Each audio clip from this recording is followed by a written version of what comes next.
नमस्कार। आज हम जोल ओस्टीन की 2004 की एक बहुत ही मशहूर किताब your best life now 7 steps to living at your full potential पर मिले एक रिव्यू के गहराई से पड़ताल करने वाले हैं। जी। ये किताब सेल्फ हेल्प और थोड़ी आस्था आधारित श्रेणी में आती है और हाँ, काफी लोकप्रिय रही है। बिल्कुल।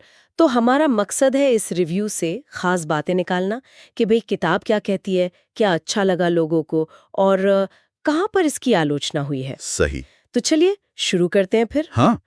रिव्यू के मुताबिक किताब का जो मूल आइडिया है वो है आपकी पूरी क्षमता तक पहुंचने के 7 कदम। जी, वो 7 कदम। इनमें है अपनी सोच को बढ़ा करना, एक अच्छी सेहतमंद सेल्फ इमेज बनाना, जो हम बोलते हैं उन शब्दों की ताकत को पहचानना, हम्म।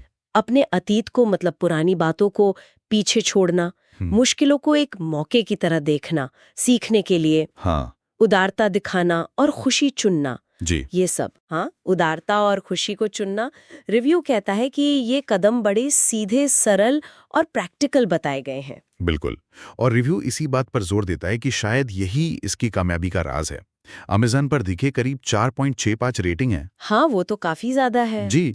रिव्यू के हिसाब से भाषा बहुत सीधी है, जो उदाहरण दिए हैं वो आसानी से समझ आते हैं। अच्छा। और हर चैप्टर में कुछ ना कुछ प्रैक्टिकल सुझाव है, मतलब पाठक फौरन अमल में ला सकता है। जैसे वो सेहतमंद आत्मछवि वाला पॉइंट है। हाँ। उसमें रिव्यू बताता है कि ओस्टीन कहते हैं कि सकारात्मक बोलो अपने बारे में, खुद को ईश्वर की नजरों से देखो। इस पर काफी जोर है। अच्छा, तो ये तो हुई इसकी अच्छी बातें जो लोगों को पसंद आई, लेकिन रिव्यू सिर्फ तारीफ तो नहीं कर रहा होगा, है ना? नहीं नहीं, बिल्कुल नहीं। कुछ आलोचनाएं भी होंगी और यहीं पे बात शायद थोड़ी दिलचस्प हो जाती है। हाँ, यहीं पे मुख्य आलोचना जो रिव्यू पॉइंट आउट करता है वो है प्रॉस्पेरिटी गॉस्पेल की तरफ झुकाव। प्रॉस्पेरिटी गॉस्पेल मतलब समृद्धि सुसमाचार। हाँ, वही। मतलब ये सोच कि अगर आपकी आस्था पक्की है तो ईश्वर आपको इनाम में अक्सर भौतिक चीजें देगा, पैसा, अच्छी सेहत, कामयाबी। ओह अच्छा। रिव्यू का कहना है कि किताब में इस कनेक्शन पर काफी ज्यादा जोर दिया गया है। तो एक तरह से आस्था इज इक्वल टू दुनियावी सफलता, ये फॉर्मूला सा बन गया। कुछ हद तक हाँ, रिव्यू इसी तरफ इशारा करता है। और इसी से जुड़ी एक और आलोचना है जिस पर रिव्यू ध्यान दिलाता है। वो क्या है? वो ये कि किताब में ईसाई धर्म के जो कुछ गहरे या कह सकते हैं मुश्किल पहलू हैं, जैसे त्याग की बात या पाप की अवधारणा क्या है, पश्चाताप, मुक्ति की प्रक्रिया, इन सब पर ज्यादा गहराई से बात नहीं हुई है। तो इसके चलते कुछ लोग, खासकर जो धार्मिक मामलों की गहरी समझ रखते हैं, उन्हें ये किताब थोड़ी सतही लग सकती है। तो मतलब जो इसकी ताकत है, सरलता, सकारात्मकता, वही कुछ लोगों के लिए कमजोरी बन जाती है, खासकर जब धर्म की गहराई की बात आती है। हाँ, बिल्कुल ऐसा कह सकते हैं।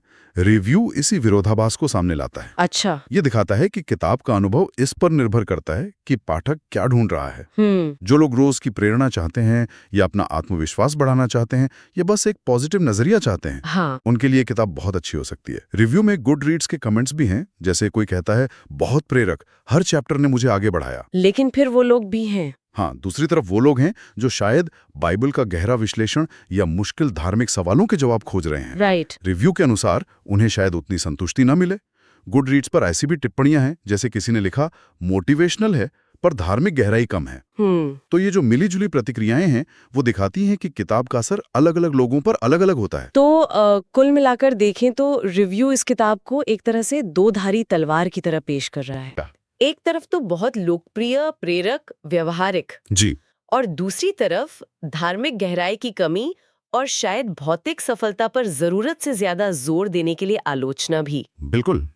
रिव्यू हमें ये सोचने पर मजबूर करता है कि ये किताब असल में किसके लिए ज्यादा मुफीद है और किसके लिए शायद नहीं।